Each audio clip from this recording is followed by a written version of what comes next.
I agree. Look at the Libertarian Party. Thank you. Yes, thank you. Thank you all for coming here in the Alexis Diner in Troy, New York. This is stop number 27 of 62 stops this year. For those of you who don't know, I cover New York State every single year. I go to every county every year. I've been doing this since 2018. This is my 4th FullSharpe. Why do I do it? Because I talk all the time, consistently, about what really matters is localization.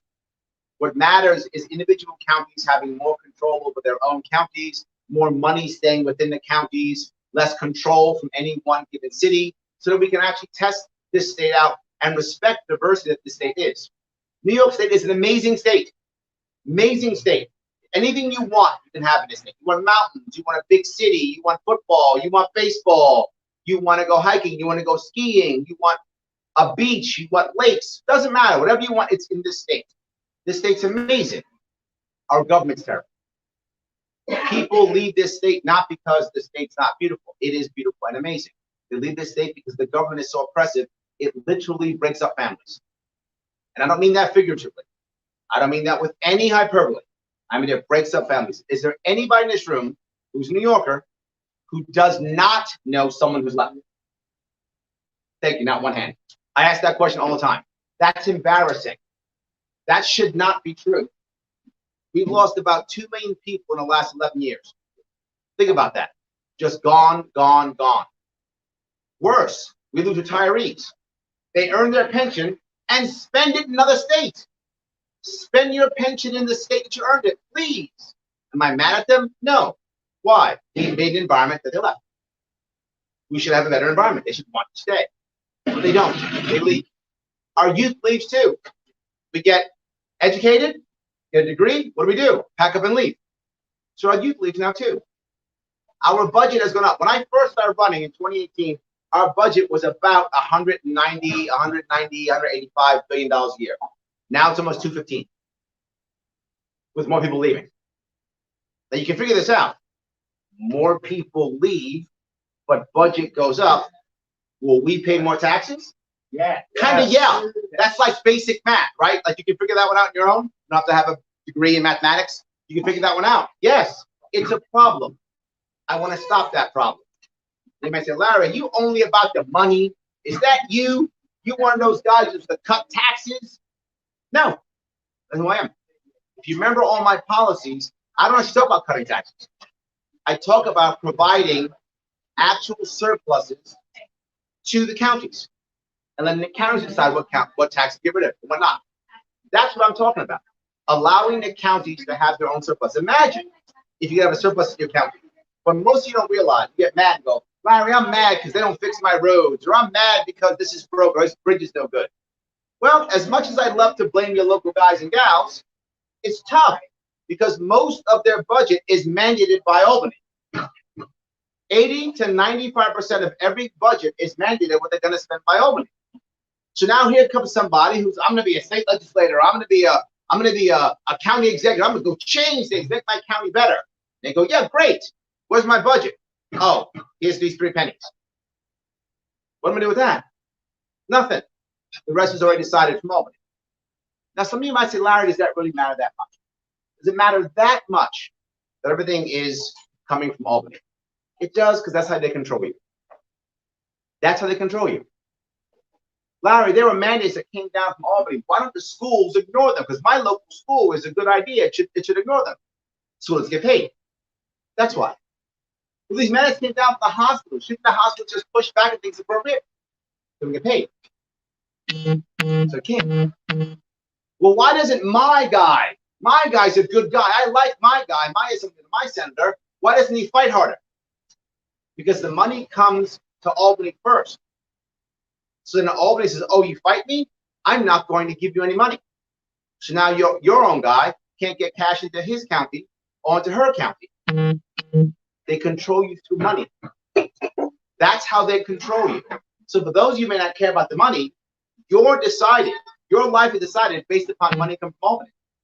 But Larry, I would like my high school to have a football team. I'd like my high school to have a soccer stadium. Awesome. You know who decides that? Cronies. Yes, cronies, guys and gals who actually own companies, construction companies. Then a grant goes up to Albany, a grant request goes to Albany. Albany says, yes, you may do so, and they build your football field as long as you use my guy. That happens every single week, every single month in this state. All of our commissions, all of our committees, our board of regents, all of those, they are literally petri dishes of corruption. That's what they are. Literally, petri dishes of corruption. Individual people being put on boards so they can make money for their own cronies. Happens again and again and again. But it isn't just the state, it's the federal government too. Some of you are saying, Larry, I wish my education in my school, I wish that they would teach civics. Or I wish they would teach home ec. Or I wish they would teach shop. All of those things. When I was a kid, yeah, why don't they do that now? I like it. In fact, I went to my school board and I got mad and I wanted to make sure they do it. They ignored me. Of course not. Because how do they get paid from the federal government? Standardized testing. Civics is not on the test, is it? It is shop or home ec. So why would they waste their time teaching it? The incentives are there for them to ignore that. So they do. Do I think that these are bad people and we should punish them? Of course not. I never hate the player. I hate the game. This is a bad game. To change the environment, we'll have better players. Change the game, we'll have better players. And we don't do that. So the incentive is the opposite. The incentive is for these people to make sure your kid does well on standardized testing. What happens when your kid is 10 or 11 years old and they're not a good test taker? What happens then? They get labeled the dumb kid because they don't test well. Doesn't mean you're dumb. It means you don't test well. Let me ask you, does anybody know how doing well in tests will affect you in life when it comes to success? Anybody know what the correlation is? Zero. Zero. None. It means nothing. It is irrelevant. It is irrelevant. There's one exception. So there's one exception. If you want to be a college professor. I'm serious. If you want to be a college professor, if you want to live your life in academia, college test taking and high school test taking does show a good success. Right? If you're good at that, you might be good at being a college professor. So if you want to be a college professor, you should really care about your tests. You don't want to be a college professor, it's irrelevant. Irrelevant. Except for one thing. Money. Yeah, again. But Larry, there's something else.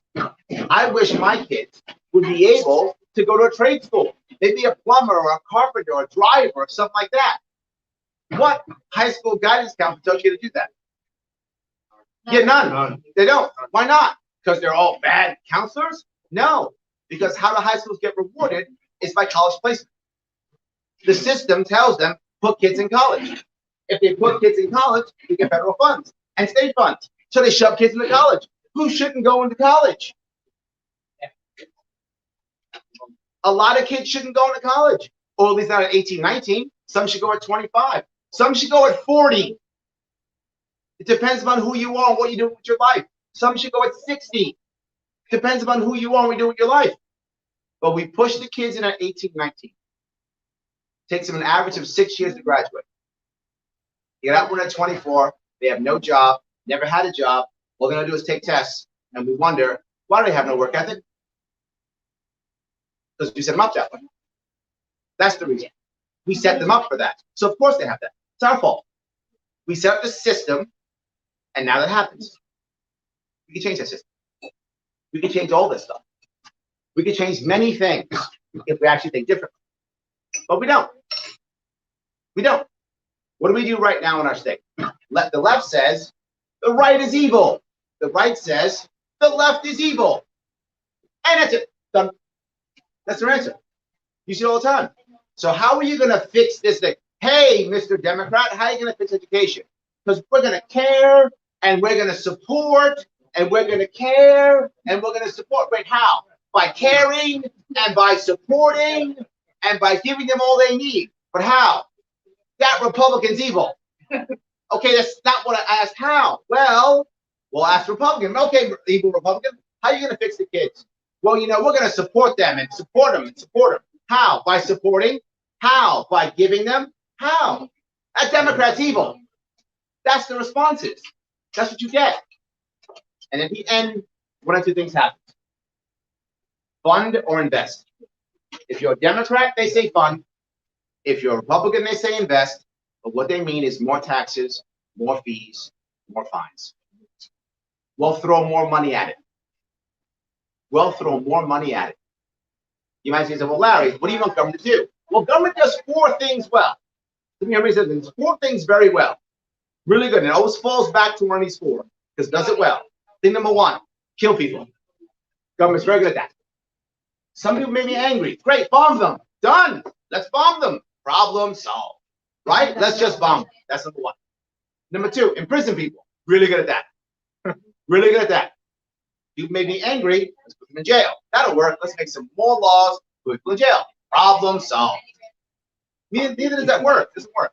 Last one. We'll make more rules and check boxes. That'll work. We'll check some more boxes. And then all of a sudden, that'll solve a problem. No, it doesn't. You ever say to yourself, man, I'm far too efficient. What can I do? Government says, I got you. I will take care of that. Your efficiency, out the window. I will get rid of that so fast. So fast. Last thing it does very well, write a check. Boy, can government write checks well. Better than banks. Governments write checks better than banks. Write checks. I've got a problem. Put money in. Every single policy you will hear from any Democrat, any Republican, will always have one of those 4 answers. And here's the worst part of it. The worst part of it. Now it's what we expect. We now expect that. And once they say it, we think it's solved. Larry, education is in trouble. Awesome. Let's write some more checks. And we go, great, now it's solved. Hey, Larry, there's crime. Let's make more laws, put people in jail. Woo, now that's solved. So we do, right? And the worst one I'll say, last year, most New Yorkers woke up and checked their phone or their computer or TV and asked and checked out to see if their government would allow them to work. That happened last year, most New Yorkers. And what did most New Yorkers do? Accept it. We sat back and said, okay. We allowed our government to decide if we're essential or we're not. And let me give you a very important piece of information that you may not know. Every job that pays bills is essential. Every job that pays bills. There is one minor exception for a non-essential job. If you happen to live in a world, in your world, where your spouse or a family member or someone pays all of your bills, and you are totally set, and you decide to work a part-time job. In that specific case, that is a non-essential job. But unless you happen to be in that case, every job's essential because it pays somebody's bills. Probably yours, and odds are someone else's too. So every job's essential. But we sat back and we took it. And we were happy. And if you were in most of the cities, I live in New York City, at 7 p.m. we got out and we clapped. We thanked our jailers. We said, yay, thank you for locking me in my room. Netflix is awesome. Yeah. So we did. So we did. We were happy to do so. This is a big problem that now we expect this now. We don't actually want to solve a problem. We just want government to give one of those 4 things, and now we're set. But the problem with any of those 4 things, it doesn't solve a problem. I'm going to give you the biggest one right now that people are talking about. Violence. You see it all the time, right? Violence in the cities, violence, you hear it all the time, right? Violence in Chicago, violence in New York City, violence, you hear it all the time. What do people say? What's the answer, right? I know, there's no answer. We gotta make more cops, I guess, because that'll solve it. Or we'll just, I don't know, march. That'll solve it, whatever. There's no answer. I know, take the guns away. That'll work, because that always works. Typically take away assault rifles, because all that street violence, all assault rifles. Oh, wait, none of this. So even that won't work. What's the actual answer to end street violence? Anybody know? Community involvement. Yes, because the reality of violence, big violence, the large chunks of violence only come from one reason only, the black market. That's it. That's how it works, without exception. Without exception. That's a 100% rule. When you see large spikes in violence, it is always the black market. Why? Why do the black market? Here's why. We set this up again. Our fault. There's always going to be a bad guy, right? Bad Joey. He's a bad guy. I don't like that bad Joey guy, right? He's a bad guy. But he's just one bad guy. He's trying some scams or something because he's a bad guy. He might rob somebody. He's bad Joey. That's who he is. But how do you get massive amounts of violence? Bad Joey has to be able to recruit. I'm not joking. That's true. He must recruit. How can he recruit? I have an idea. What if we shut down schools and businesses and put a whole bunch of young men at home with nothing to do? Huh? What would that do? Bad Johnny said, it must be Christmas. Bad Johnny was happy and said, oh my God, I got a bunch of young men with nothing to do. Huh. Thank you, government. Not just that. When we're doing that, let's shut down stores and let's hurt our supply chain to ensure that there's value in a black market, not just in drugs, but in things like lumber and ammunition and food and labor. Let's go further than this. Let's give a bunch of people a bunch of money if they don't work. So if they go work legally, they'll lose the money. But if they work illegally in the black market, we won't know. They'll get our money plus more. What a black market labor. Could we have done worse? This was the perfect storm to create a black market. That's a black market not only in drugs, there's already a black market in drugs. Now there's a black market in lumber, ammunition, labor, all those things. All right, why is the black market bad? Let me tell you. I now want some work done. He doesn't want to work, he's getting paid.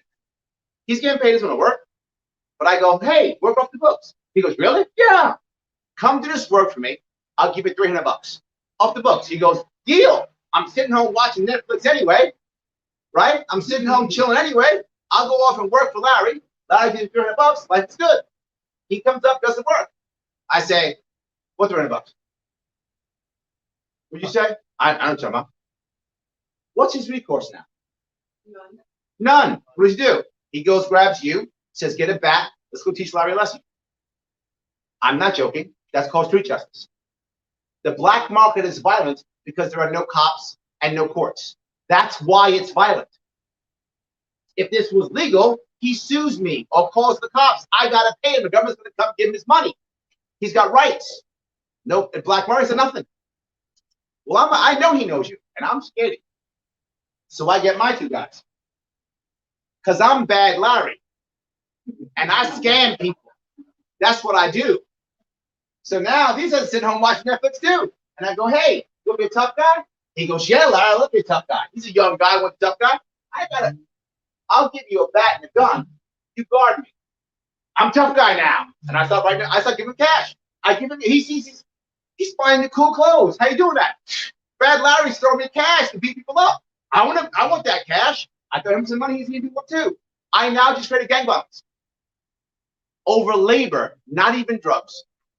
Now add drugs. Right? Add ammunition. You have a massive black market. That's the government doing this. The government creates the black market, then the violence comes, then it blames the people for the violence that it created. That happens again and again. I'm going to give you the best example I can. Chicago. Best example, Chicago. There's so much, oh my God, Chicago is horrible. Here's the reason why. Chicago has a black market like any city. Most big cities, when they have a black market, they have 1, 2, or 3 gangs. That's all they got, right? The traditional Crips, Bloods type state. Couple of gangs. You got 2 gangs in a city. You got 1 border, 2 gangs. When is there violence? Only when there's a border clash. Otherwise, they do business in their own area, right? They got their own mob family to business. It's hardly any violence, except on borders. The FBI, DEA, did such a good job of infiltrating all these gangs that now nobody trusts anybody. They all think they're informants. They turn on each other. So now instead of having 2 families or 2 gangs, there's 400, 500. I'm not joking. So now you have 400, 500, 900 borders. Therefore, you have 900 border clashes. That's why the violence gets magnified. The government spent its time creating a black market, then trying to break the black market, which created more violence. That's across the board. You want to end violence? End the black market. Who says that? Only me. Nobody else does. You want to end violence, you end the black market. You don't end the black market, there will always be violence. You see now with our cannabis. Right, we're gonna legalize cannabis now in New York City. You get that, right? Sounds great for those of you who like cannabis, but we have an Office of Cannabis Management. You get that one? That's that bureaucracy thing I talked about, right? Let me ask you.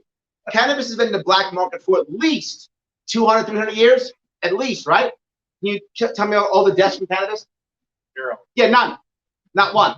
So when it's in the black market for 300 years, there's no deaths. Now New York City's going to legalize it. Got to have an Office of Cannabis Management. People might die. How? When it was illegal, they didn't die. Why would you be dying now? Why do we want to have that? Grifting. That's the reason. Government grift. What New York State does better than any other state is create boards and committees and commissions so that people can grift. You know what's going to happen with our current way we're going to take care of cannabis? You know who's going to make the most money? Not landowners. Correct. Real estate. The people who are buying everything up are big real estate companies. Not cannabis growers. Not individual small farmers. Not those people. They're going to come in, get money, make cash, and screw us all over. And here's the worst part. The tax is going to be over 13%, if not more. What's that going to do?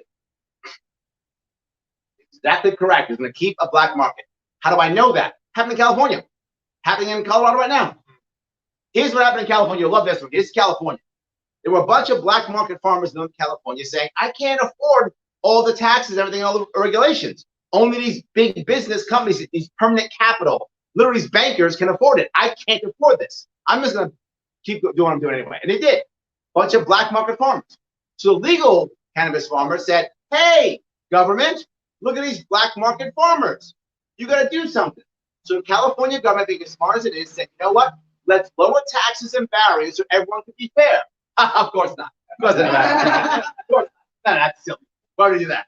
They said, we'll have the cops come in and seize all the property. So they did, by force, took it all. Then we'll use taxpayer dollars so we can hire a consultant to burn all the crops. That's what they did. So they seized all their lands, burned all their crops at taxpayer dollars to support the bankers. That's legalizing cannabis. That's not what I want in this state. That's not what I want in this state. I was in Western New York when I came up with the idea of regulate like onions. I remember that one? Yeah. Why did I say onions? Because in Western New York we grow onions. That's why I said that, right? But I will take any plant. I don't care. Any plant. Onions, carrots, peas. You pick the plant. I don't care. Give me the rules for that plant. Cross out peas. Write in marijuana, cannabis. Done. Regulations passed. But Larry, why would you do that? Why in the world would you not tax the heck out of it? One, I don't want a violent black market. That's number one. Number two, and my team did a whole piece on this. Generally speaking, about 3% is the maximum you can tax without a black market.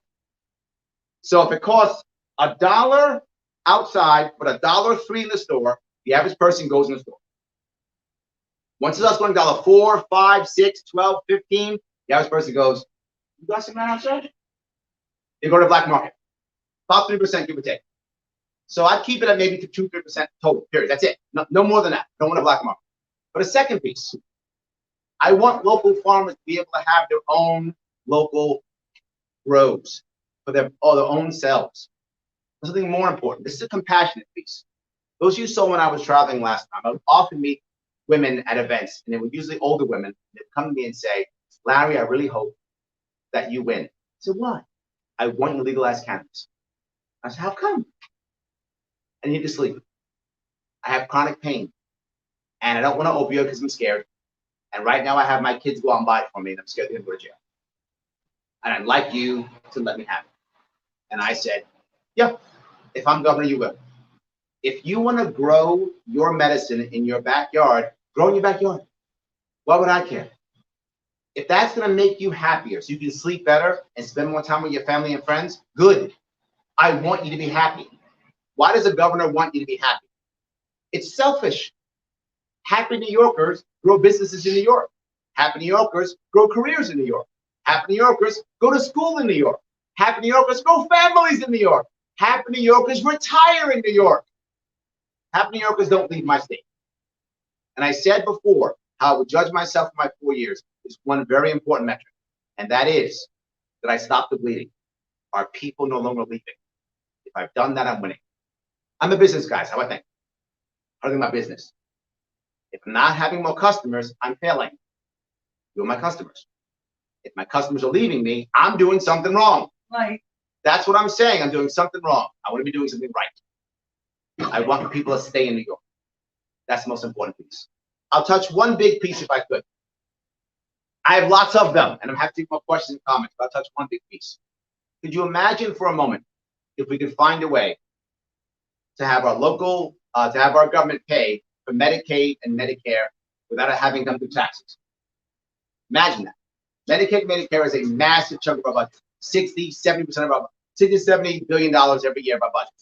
And a huge chunk of all the local taxes that you pay. Huge chunk. How can we do that? Follow examples that already exist. Right now, Norway does it. Saudi Arabia does it. Singapore does it. They have a fund. They have a little fund that actually pays for it. How can we make that fund? We should create one. 2 ideas to create one. Maybe a combination. 1, use a bunch of New York State land, about 4 million square miles of it or so, that we can lease out and start making cash on. Not just that, we can lease out naming rights to our infrastructure. You guys heard me talk about this before, right? Why is a bridge right now in New York City, why is it called the George Washington Bridge, the Triborough Bridge? And it could be called the Pepsi Bridge, or the Google Bridge, or the 3M Bridge. Give me $100 million to name that bridge every year.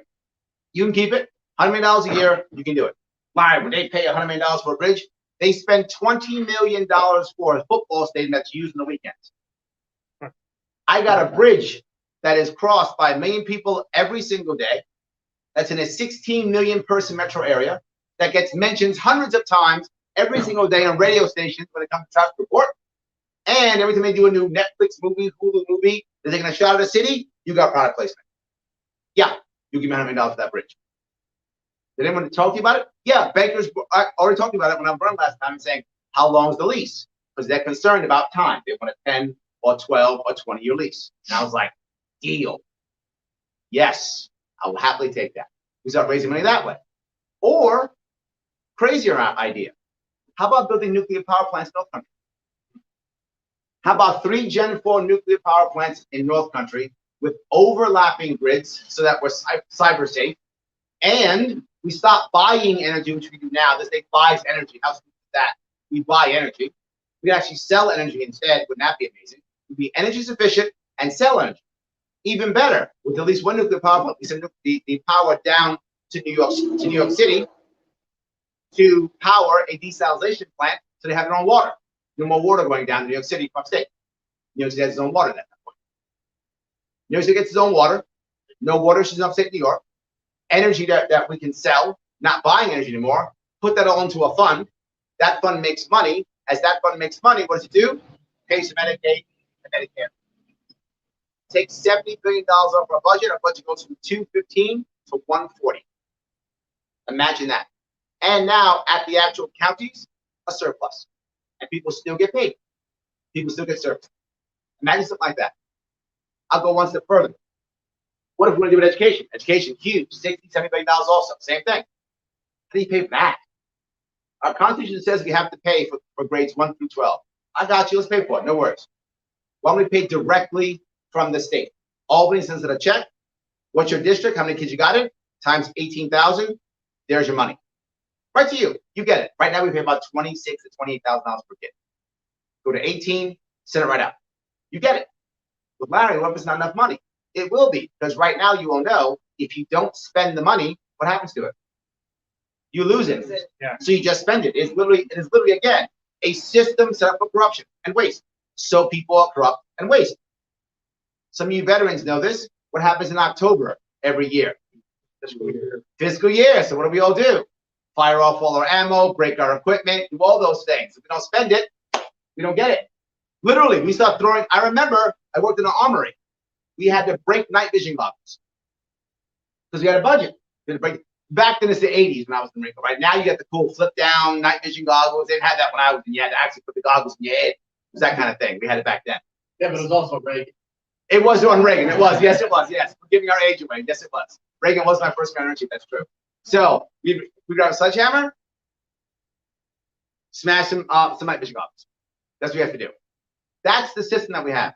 What if you could just keep the money and save it? What? You could do that. No grants from the federal government, no grants from the state government. When those grants go away, think about all those administrators that are sitting around here to make sure that the federal and state guidelines are covered. They can go away now.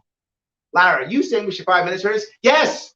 That's what I'm saying. Yes. We don't need as many. We need administrators. We have to have them. They are critical. We have to have principals and vice principals. We have to have them. They do matter. Absolutely.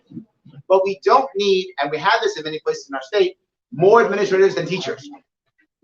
And they live in a building far away from all the kids. They don't even see them. And they're doing things that nobody knows except valuing their own jobs. The average teacher in New York State makes about $80,000. The average administrator makes double or triple that. You fire a couple administrators, all teachers get raises, or hire more teachers, or have a surplus yet again. All good work.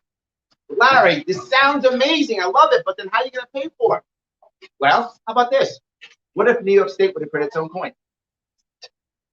Dead serious. Absolutely legal. Can be done. Utah has their own money.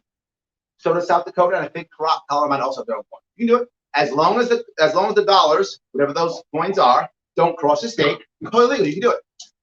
So why can you create one? Either based on gold or cryptocurrency, depending on what makes the most sense. I'll tell you what. By that benefit, I can now pay for education with that coin. And you might say, well, wait a minute, Larry. People don't want to use the coin. Well, it's a $70 billion economy I just created. People want to use that coin. Yeah, they will. It's a $70 billion economy I just made. It's for education system. The Larry teachers don't want to get paid in New York coin. You are correct. Of course they would. So what would have to happen? A bank would have to transfer that money into dollars. And what do banks really love? Boy, they love transaction fees. Man, do banks love transaction fees like there's no tomorrow. Only one thing they love on transaction fees, and that is guaranteed government money.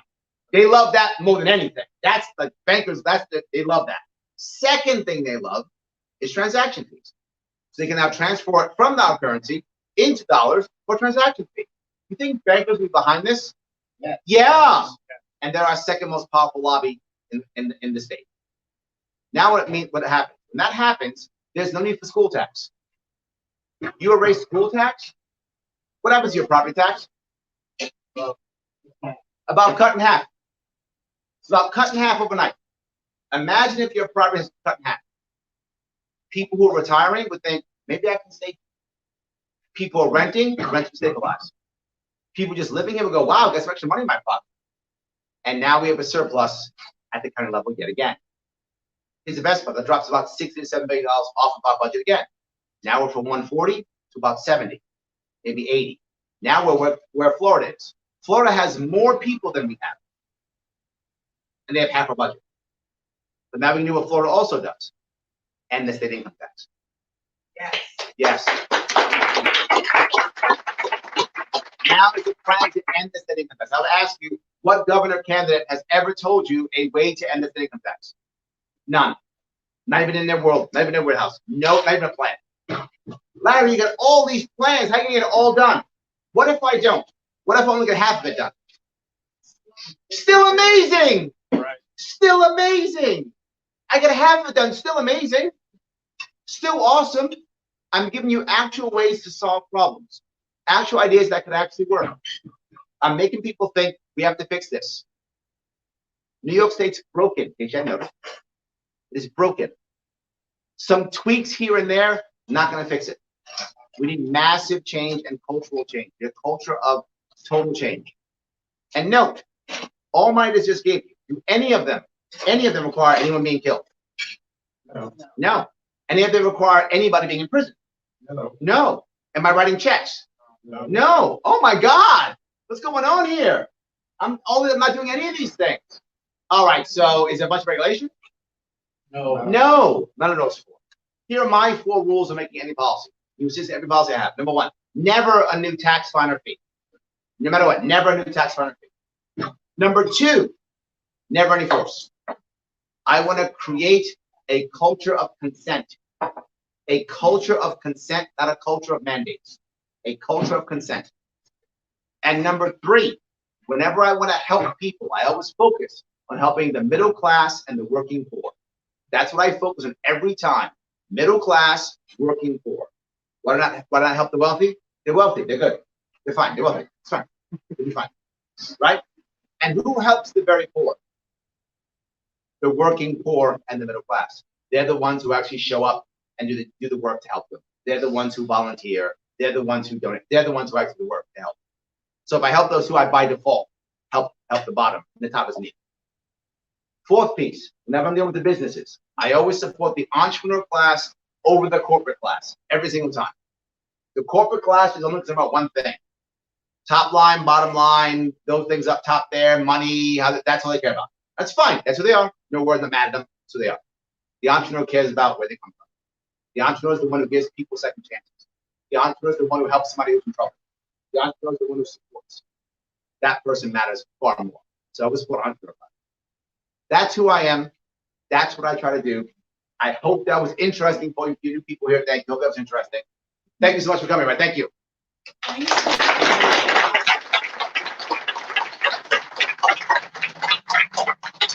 happy now to take any questions or comments from my rules, no rules. If you think I'm crazy or wrong, tell me. If you have a problem you think that isn't solvable, if there's an issue that you want someone to talk about, I'm happy to deal with any of those issues.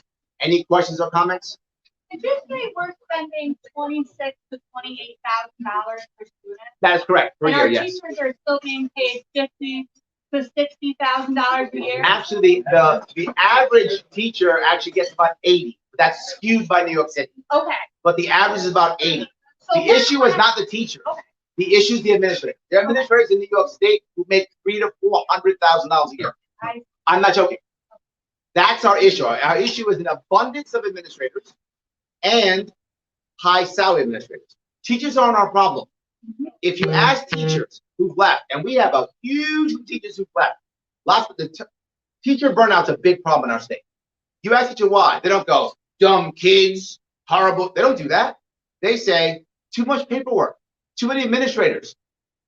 We have a terrible system in our state right now. We have our teachers jump through hoops. They got to get master's degrees to be a teacher in our state. They got to have experience. They do all kind of hoops. Then they go to become a teacher, and they get told what to do by the administrator.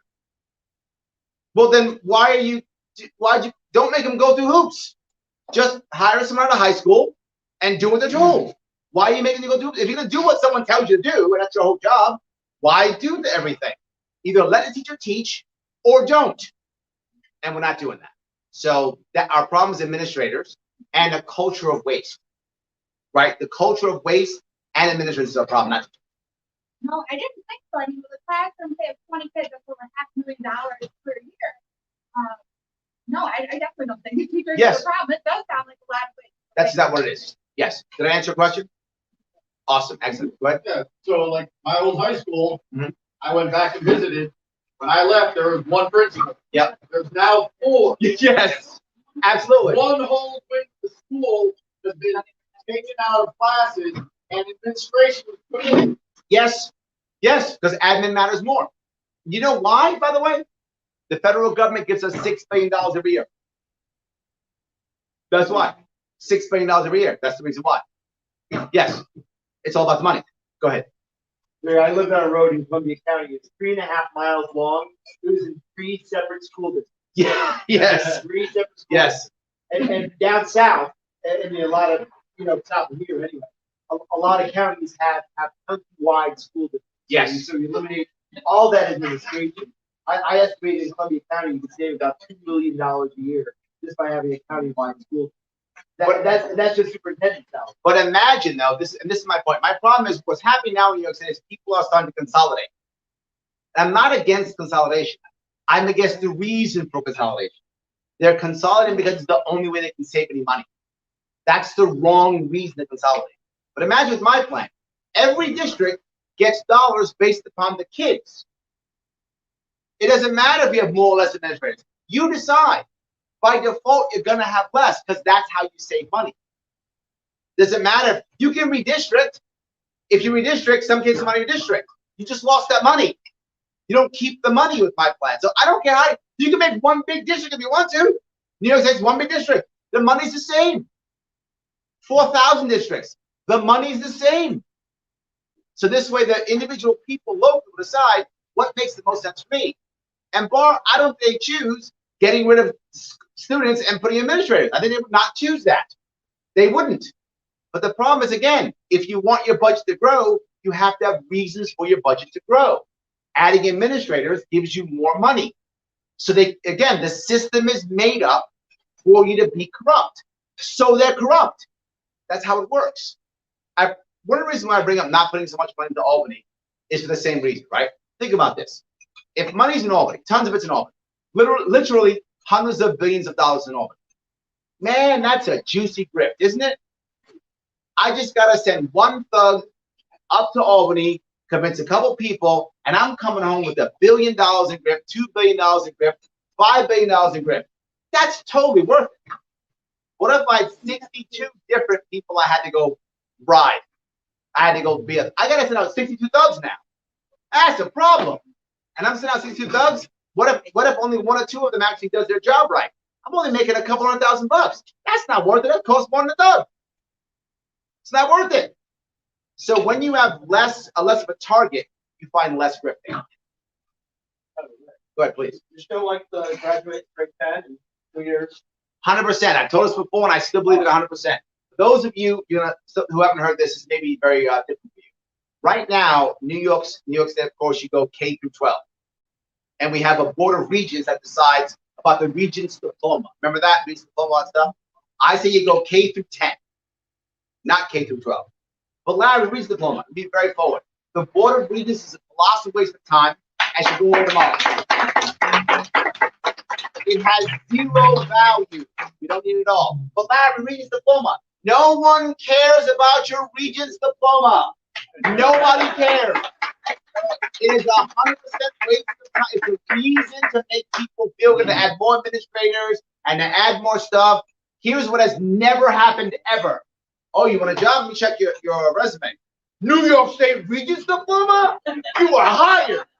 That has never happened ever and will never happen. Nobody cares about your Regents Diploma. It is irrelevant. Nobody cares. Throw that in the garbage. It's useless. Well, who's going to set the curriculum? Oh my God. Could my local teachers be able to set curriculum because then they went to school for it and have master's degrees in it?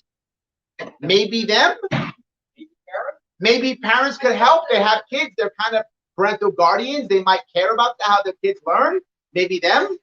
Imagine we did that. So yes, K through 10, number one. But I'm not done with that. Let me keep going if I could. No standardized testing until high school. No standardized testing until high school. When you test kids at young ages, you are scarring those kids. You are putting them into extra pressure for no reason. You are labeling them at 9, 10, 11, 12 years old. It is not helpful, and it makes it sure that elementary school teachers are spending time teaching you a test and not helping kids read. That's important. Common Core should not be mandated. Common Core is meant as a disaster. Disaster. It's bad for several reasons. Number one, now parents can't help their kids because parents don't know Common Core. So now parents can help their kids. The current system in New York State is as follows. Can you afford in some way to tutor your kid, either by yourself or with professional tutors? If you can, your kid will do fine. If you can't, your kid will struggle. That's how it works. Every kid who does well in New York State schools is somehow tutored. Either a parent stays home, or they pay tutors, or they go to Kumon, or whatever's the cool thing of the day. One of those two things. It's how it works. I don't want that system. I don't want the system at all. No standardized testing. You can test your kids for the grade level, and that's fine. You do a test, you get A, B, C, whatever. I mean standardized across-the-board testing, not until high school. In the high school, it's not a test to see how smart you are. It's an aptitude test. What are you good at? What do you like? What should your future be? That should be the test.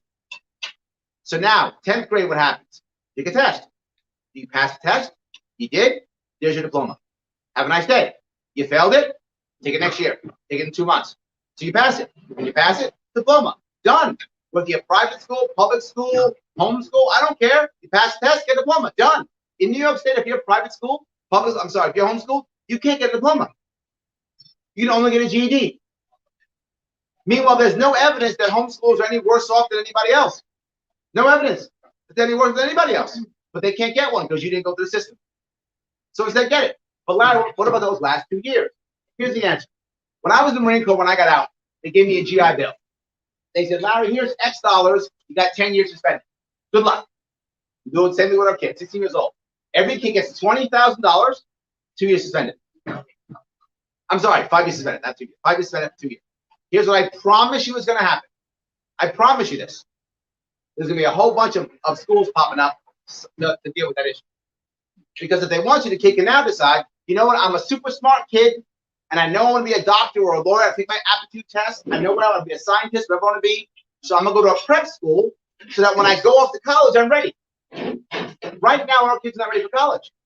They're ready for college because 12th grade is smoking weed, video games, and gym. Yes. Yeah. I'm not making that up. That's what it is now. So they're not ready for college. So they go to college, and what's the first year of college? 13th grade. That's what it is, because they're not ready for college. The average kid takes 6 years to graduate now. The average kid takes 6. Some take 8, 9, and sadly, if you're a boy, you probably aren't even graduating. Only the women are graduating now. Heard that story? Women are graduating, men aren't. So now that's a big problem. So instead, go to a prep school so that when you go to college, you're ready. You want to study law, medicine, science. Do it in a 2-year prep school, and you go there and you're ready to rock and roll. Maybe you graduate in 3 years. Life is good. Let's do that. Let's say you don't want to go to that kind of school. You don't want to do that. You want to go to trade school. Go to trade school. Take 2 years to go to trade school. Become a carpenter, a mechanic, a driver. Whatever you want to do, do your thing. So depending on what you're doing, either at 18, you've got a license, ready to rock and roll, or you're ready for apprenticeship, depending on obviously what trade you're going to. Some trades require apprenticeships, some don't. Well, whichever you're going to. You're ready to go. Start making money at 18 years old. What's wrong with that? Nothing. How about instead, you're super smart. I'm the test taker monster. Go right to college. Go get an associate's degree. That's the kid you are. You're super smart.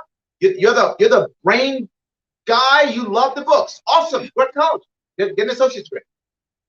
You don't want to do any of that. I have an idea. Go get a job. Go to work. Get a work ethic.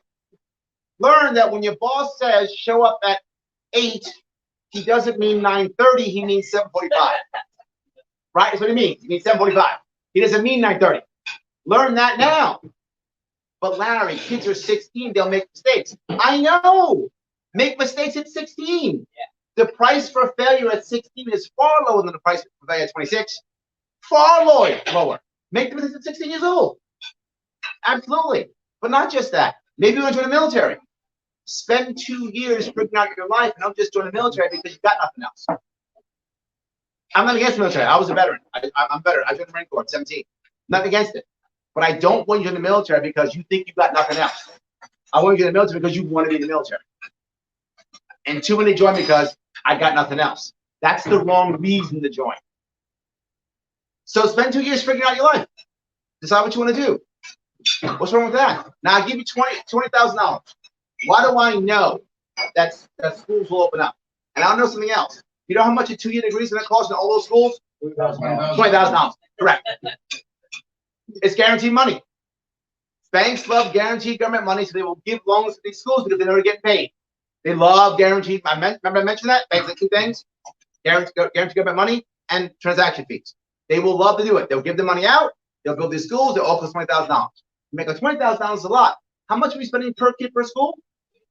Per year? 26, 28. That means we would be paying 50. Now we're paying 20. We're saving $30,000. $15,000 per kid per year. There are over 400,000 11th and 12th graders in this state.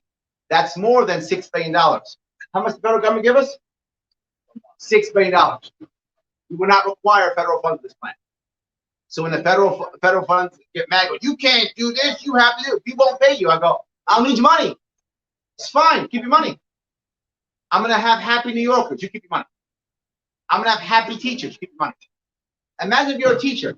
If you're a teacher, 11th to 12th grade, Every student in your class wants to be there. Think about that. Yes, that is very new. There's nobody there bored, wanting to bully kids, right? All the kids are like Dr. Who are in the same school. They're not getting bullied. That's a joke, Dr. Who fan. Yeah, anyway. Yes, all the Star Wars kids are in the same building. It's fine, right? And all the jocks are in a different building. So they're not going to fight each other in the schools, right? It's fine. But more important than that, I'll go one step further. Now these kids will have purpose. You see our kids today. Violent, suicidal, all kind of problems. Why?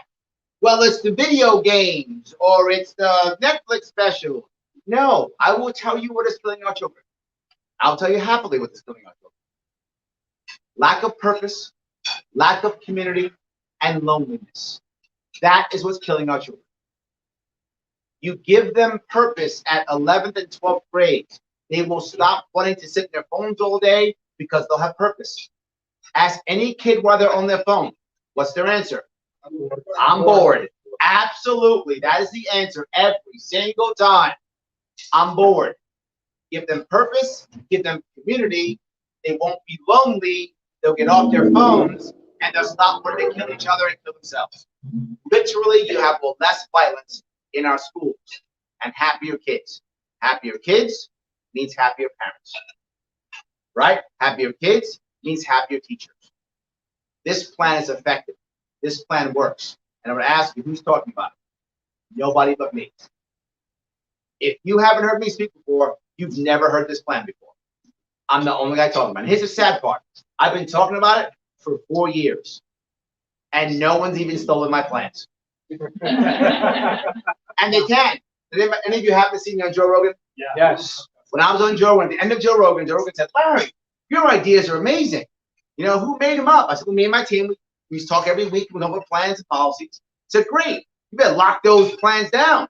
I said, why? He said, people steal them. I said, good. I don't have to run.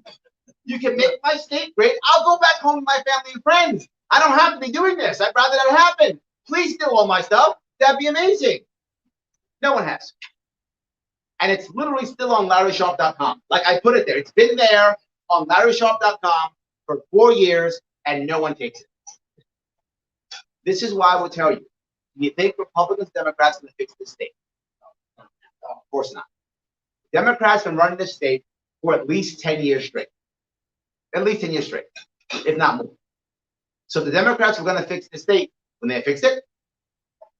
If the Republicans had any plan, they've watched Democrats run this state for 10 years. If they had any plans, when they already have them out? Yeah, they don't have a plan. Republicans have no plan. Democrats have no plan.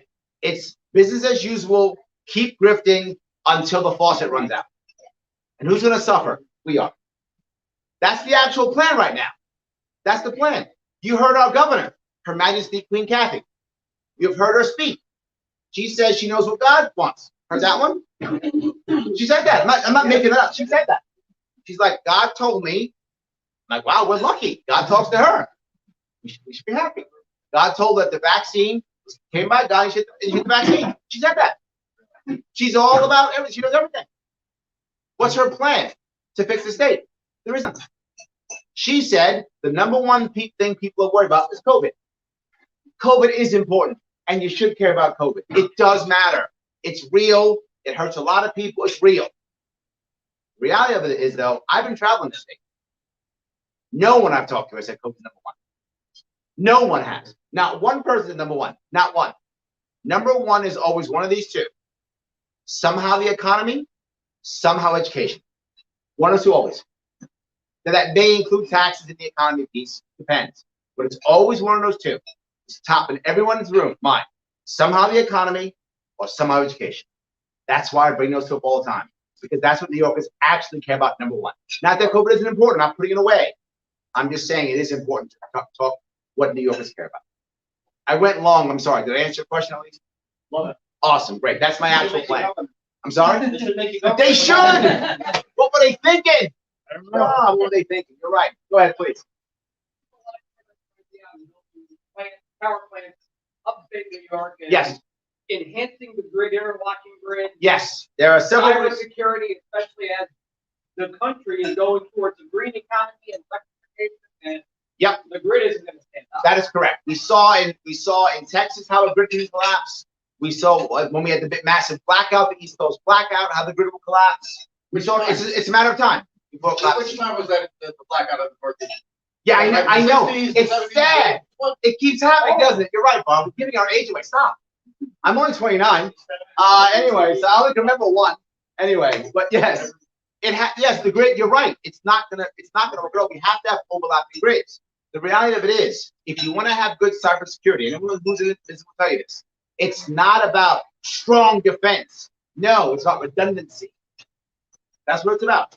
You want to have overlapping grids with 3 separate nuclear power plants. Why? You have to knock down all 3 to shut the grid down. Now, can you do that? Yes. But why would you when there's so many other targets out there? Right? Bad guys aren't going, we're going to get that Larry Sharp New York guy. They don't care about me. They care about something. So they say, well, Texas is easier. I'll get Texas. They're not going to come after us. So just by creating that, we make ourselves more cyber-proof just by having that. But I'm not done with that. Right now, New York State buys energy from both Canada and Pennsylvania. And we can't frack in New York State. So we can't frack and we buy energy. Our solar power, they're doing okay, but they're government backed and they're funded. People fight them. They fight their windmills. And it's not going to work right now. Maybe in 20 years, who knows? I don't know. It could. But here's a better idea. 3 nuclear power plants. Why do I want nuclear power plants? Because they create jobs. They create jobs. Someone's got to build those 3 nuclear power plants. That takes jobs. New Yorkers who are here, tradesmen can show up and start building that damn thing. We'll bring more people in. When more people come in, what happens? More housing, more people support it, more jobs in North Country. Why do I pick North Country? Several reasons. Lots of government land we can get rid of a lease, number 1. So we can allow private companies to build it. The government cannot build it. If the government builds these power plants, it will be a disaster. The government may not build it. Remember, the reason why the roads are always broken is the system. The system is made to just keep paying people to build stuff. So we keep paying. You have a private company build it, they have a budget. You insure their insurance as always, and it must only be Gen 4. Gen 4 nuclear power plants cannot physically, they cannot melt down. It does not happen. It cannot happen. It's physically impossible. There is no water cooling system, therefore there cannot be a meltdown. So no meltdown. No Fukushima, no Chernobyl, no 3 Mile Island. That cannot happen. So only those. And you build that so that when you start building them, you can hopefully knock them out in a couple of years. I hope 4 to 6 years, we knock them out. Now the federal government will fight us, no doubt. They will sue us, no doubt. I don't care. I will lock you up in court, and you can hear me. I'll tell you, I will lock you up in court until they're built. If I have to take the National Guard to guard those areas, I will do so. I will have them built. Why? This city needs it. This state needs it badly. So we need to do that. But I'm still not done. Once you have nuclear power plants in New York State, now something more important happens. 1, North Country, sadly, so many people work for the government. So many people work for the government. Too much. Colleges, yes, colleges and prisons, and the bases, right? Bases, colleges, and prisons. That's North Country. That's unfair to them. That's not the right answer. Give them private industry, right? Get 3 nuclear power plants. You also have to have the hotels and office buildings, but more importantly than anything, it allows for effective blockchain mining. Blockchain mining, the nuclear power plant is now green blockchain mining. And right now it's already happening in those countries, but it's expensive. It's crushing them with their electric bills. But instead you make a nuclear power plant, dirt cheap. What did I just do? I just built an entire industry in North Country, which is all going to be tech. A tech industry gets built in North Country. I would like that tremendously. That's why I want those 3. That's why I want it in North Country. It makes us safer. It makes the budget better. It allows for blockchain mining. It makes more jobs in North Country. It's just win, win, win, and win. And if we sell off all the extra energy, that goes in the fund, which pays for Medicaid, Medicare. If we pay for Medicaid, Medicare, it's the best part. Once that's being paid for, now we can actually support individual direct customer primary care, which we do not support well in the state at all. And we should be supporting that. But we support it with up with a safety net. We support it with a safety net. If we support it with a safety net, then what percent? Does that make sense? Did I answer your question? Yeah. Excellent. Any other questions or comments? Questions, comments? I blew you all away. Every time. I did so much, I blew you all away. How about in the corner over there? You guys are quiet. You have no issues or concerns? I know the food's good. I got it. I'm sorry. I covered it all. That was pretty easy, I guess. I All had right. someone ask me why our budget's important, can't we just spend more money? What effect does that have on us? No. I hear that all the time. And here is my response. If we can print money in perpetuity, if that's true, and I'm okay, maybe it's true, great. Then what the government should do is every 10 years, the government should absorb all personal debt. I'm serious. Give us all the mulligan every 10 years. I'm serious. Why? Take my credit card debt. Who cares? Once the government gets it, personal money. Let the government take all. The government should absorb all personal debt every 10 years. And they go, well, we can't do that. Why not? Well, because you're full of crap. That's the reason. If you can, if it's true, if you can actually print money in perpetuity, if that's an accurate statement, the government should every 10 years give every American citizen a mulligan. Absorb all your debt. Oh, it's the 9th year, let me buy a couple houses. Go on. I'll buy a couple houses, take my mortgages. I got 4 houses now. Thanks, government. For 10 years. Why not? And that's always my response. If that's true, then just absorb all our debt every 10 years. They will always say no. Then they go, well, you can't until the inflation. And well, wait a minute. There can't be any inflation then if you're right. But there is inflation. They know it's not true. This is, again, people who think they can just keep turning the faucet on until it runs out. Let's grift until the end. Sadly, there are people who understand that if we don't do something, we are going to become the Roman Empire. And people are grifting until the end of the empire. Lara, you call the American Empire. Yes, we are an empire. It's a story I said in the past, I'll tell you again. I tell so often about my father. My father was a bit aggressive when it came to parenting. In my view, too aggressive. So I realized that. And when I became a parent, I decided to not spank my children. I'm not against people spanking their children, but I know what's in my heart from my father to me, and I knew that I might go too far with my kids. So I said, I've chosen to never spank my children. Because I know what's in me. And I still feel it. Like when my kids get angry, I want to spank them, I want to hit them. And I don't. That's what I was raised in. I don't want to do it. So I've chosen not to. I don't want to become my father. I've chosen not to do that. So and I've told my story before, my father was also a philanderer. Cheated on my mom. I don't want to do that either. So I don't do that either. I've made sure that I have some Mike Pence rules in my life. I have some in my life. I have some Mike Pence type rules in my life to make sure I don't get myself in trouble. Because I don't want to become my father. No, I love my father in many ways. There's something I didn't like what I'm going to do. Why do I bring that story up? Because America had a similar problem with our father. Our father was the British Empire. And we left the British Empire. We said, Dad, I'm not going to be like you. I'm leaving. I'm going to be about life and liberty and happiness. I don't care about you and your empire. That's what we did. We left. And now it's 200 and some odd years later. The British Empire had bases all over the world where the sun never set the British Empire. Oh, we have that, don't we? Yes. The British Empire fought in Afghanistan. So did we. Fought in the Middle East. So did we. Yeah. The British Empire, when they had us, if you remember, they were all about, oh, no. We're gonna have taxes without representation. Remember that? Well, we have prisoners, felons that come out of jail who get taxed but can't vote. Taxation without representation, isn't it? You're gonna tax the felon, you got the felon vote, right? Or you can't tax the felon. Either one. If he's in prison, he's get taxed.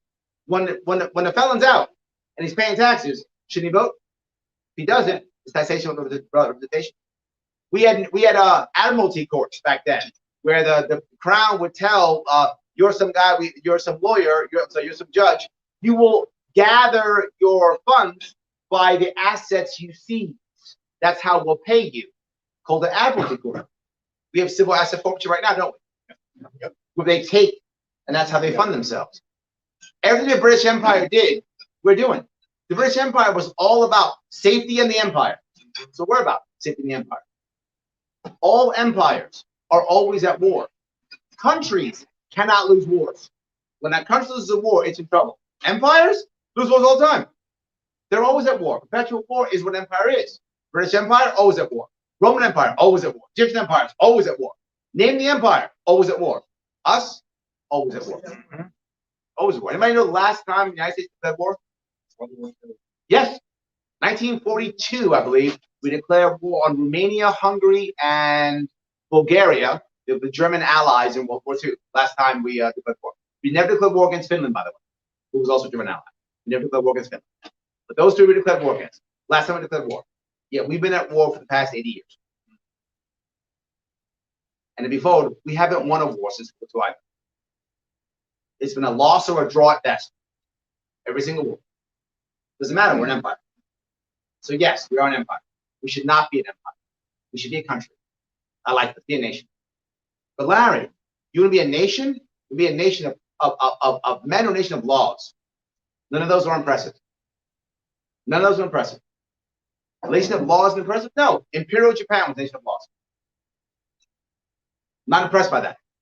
Russia was a nation of laws. Lots of nations are nations of laws. Don't care. Nation of men, don't care about that. Not impressive. Not at all.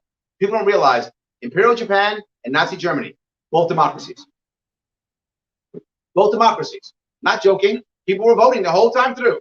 They were told where was the coup that emperor took over Japan? There's no coup. He was always there.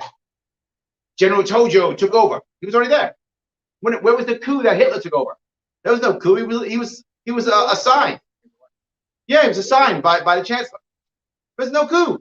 There were democracies. Not impressed. People died. Laws changed. What's critical? I want a nation of principles. Principles are eternal.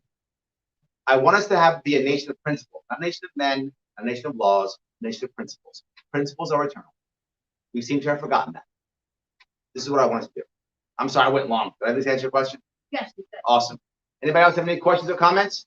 Please.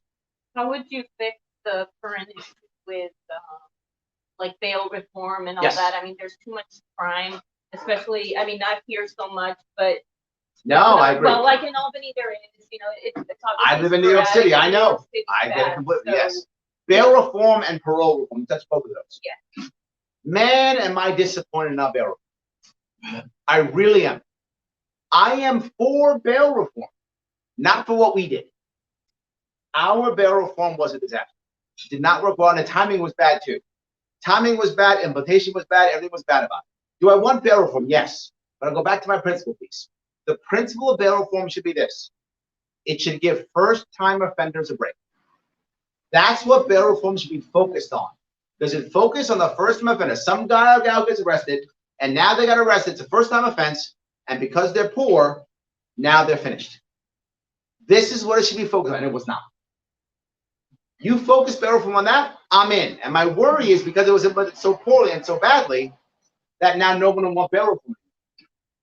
But I want to reform it. Bail reform should be this. If you have been convicted in the past, you can set bail. Why wouldn't you? Right? You've been convicted in the past. Okay, you can set bail if you want to. I get it. You're a repeat offender. If you are an obvious danger to somebody, I could buy that too.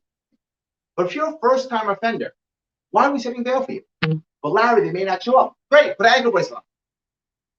Put an ankle bracelet on you. You're a first-time offender. You get arrested, put an ankle bracelet on you, go home. Show up at your court date. You don't show up, now we got a problem. Put you in jail.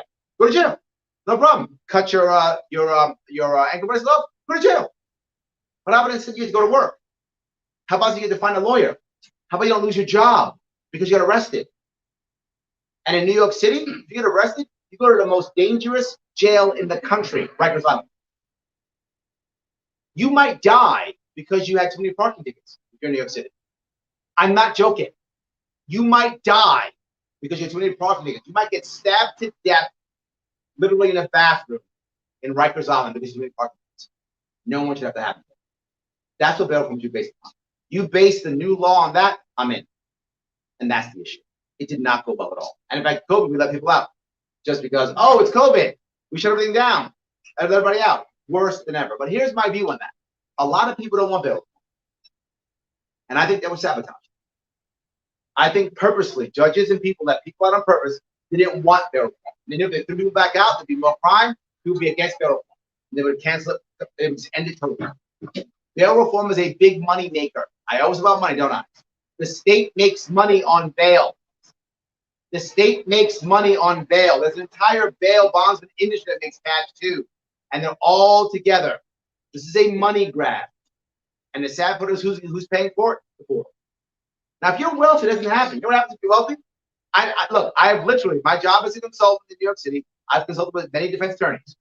If I'm wealthy and I get a warrant, here's what happens. The DA or whoever's in charge, whatever attorney's in charge, calls my lawyer. I'm not joking, and says, hey, I got this warrant for Larry Sharp. Can he surrender maybe on Thursday around 10? Look, Larry's got a couple business meetings. Can he come in on Friday at 5? Friday at 5 will be fine. I'm not joking. I'm not joking. Then what do? Literally, I go in, and I've done this before because I've done it with some people. You go in with shoes with no laces, no belt. You give stuff to your friend. You go in early in the morning. They process you. You're out by the evening. You tell your friends and family and coworkers you're taking a day off. No one knows you were arrested. You go home that night. That's what happens when you're wealthy. When you're not wealthy, they make you a perp walk. They put you in jail. They arrest you. Don't tell you anything, and you go up to jail with a high bail that you can't pay. And by the way, the lawyer already agrees to what the bail is going to be for you being wealthy. So I come there with the cash or a check already. So I show up and I pay it right away. I get the same day. That's what bail reform should be. Parole reform. Parole reform is also a good idea. But my worry is we're going to screw this up too. Because there's a business behind that. What I mean by parole reform? Why do you care? Here's why you care. 90% of all people who go back to jail for parole violations, it is for a technical violation. Meaning, I was supposed to show up at 7 o'clock. I showed up at 7:15. Now I go back to jail. How am I supposed to get my life back in action if I can't be 15 minutes late? Not just that. You know, if you're a parolee, you can't hang around any other felons. You send me back to my neighborhood. My neighborhood's full of felons. My family is probably felons. Who's going to help me the most? Who's going to get me out of the right mindset? A felon who's gone straight. That's the guy who's going to help me. When I'm going to go to a non-profit organization that helps parolees, they're all former felons. Of course they are. So I can't even get help. That's our current system. We have to change those rules that are technical rules. Don't get me wrong. If you go back to your hood, you start grabbing guns and bad stuff, go to jail. No problem with that. But that, again, 90% is not that. This country should be a country of second chances. And it's not. I want people to get second chances. Why? Bail reform should be about someone screws up, they get a second shot at life. They made a mistake. I get it. We're all human. We make mistakes. Get a second shot. And parole reform. If you're going to let a guy or gal out, give him a chance of success. Or don't let him out. Don't let him out there. Give him a chance of success or don't let him out. And our current parole rules are stupid. They are just that it makes the person go back in jail. Why? Because the system makes money on it. The system makes money on it. Family law, I didn't bring that up here, but family law is disaster, same issue. The system makes money. Why is family law so bad? Because when you're paying your money, it goes to the state, and the state takes a cut. It's a money maker for the state. They want you to be divorced and paying back for it. That's why you pay till the kid's 21, 22, because they make money on it longer. How is it legal you have to pay for an adult? How's it legal? Yes, thank you. How's it legal? Right? Now, if you love your kid, please pay for your kid's college if you want to. Please do that. Up to you. But once the kid's 18, if you're a parent who has money, who wants to pay for your kid's college, aren't you going to pay for your kid's college?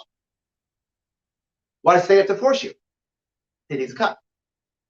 That's why. But at 18, decide if you want to pay for your kid's college or not. Up to you. I shouldn't decide that. The government shouldn't decide that. You should. If you don't want to pay for your kid's college, okay, it's your kid. Do what's appropriate. But the state can force you to. Isn't that crazy? Why? They make money. So anyway, guys, I've talked a lot. I apologize. I'm here for selfies if you want, by the way. If anyone's in selfies, I'll be here for a while. Thank you very much. Thank you. Thank you, guys.